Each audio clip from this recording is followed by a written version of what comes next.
સુરતમાં ભારે વરસાદ વચ્ચે એક તરફ તંત્ર દ્વારા વ્યાપક બચાવ કામગીરી ચાલી રહી છે તો બીજી તરફ ઉમરવાડા ખાડીની ઘટનાએ મનપાની કામગીરી સામે ગંભીર સવાલ ઉભા કર્યા છે। સુરત જિલ્લામાં સતત ભારે વરસાદને કારણે જનજીવન પ્રભાવિત। જિલ્લામાં હાઈ એલર્ટ જાહેર કરાયું। ઉલપાડ તથા માંડવી ખાતે એસડીઆરએફની ટીમો તૈનાત। છેલ્લા 24 કલાકમાં સરેરાશ 222 મિલીમીટર વરસાદ નોંધાતા અસરગ્રસ્ત વિસ્તારોમાંથી 4000થી વધુ લોકોને સુરક્ષિત સ્થળે ખસેડવામાં આવ્યા છે।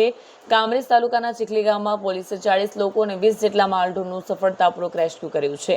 ઉપરવાસમાં ભારે વરસાદને કારણે ઉકાઈ ડેમમાં પાણીની આવક વધીને 3.46 લાખ ક્યુસેક થઈ છે, જ્યારે રાંદેરનો વિયરકમ કોઝવે ઓવરફ્લો થતા તાપી નદી બે કાંઠે વહેતી થઈ। કીમ નદીના જળસ્તરમાં વધારો થતા નીચાણવાળા વિસ્તારોમાં એલર્ટ અપાયું અને કલેક્ટરે લોકોને સુરક્ષિત સ્થળે ખસી જવા અને અતિ જરૂરી કામ સિવાય ઘરની બહાર ન નીકળવાની અપીલ કરી છે।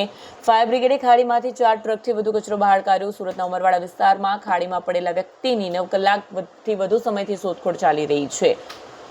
વ્યક્તિનો હજુ સુધી કોઈ અતોપતો લાગ્યો નથી। આ ઘટનાએ મનપાની ખાડીઓની સફાઈની કામગીરી સામે ગંભીર સવાલ ઉભા કર્યા છે। બ્યુરો રિપોર્ટ સત્ય ટીવી ન્યૂઝ, સુરત।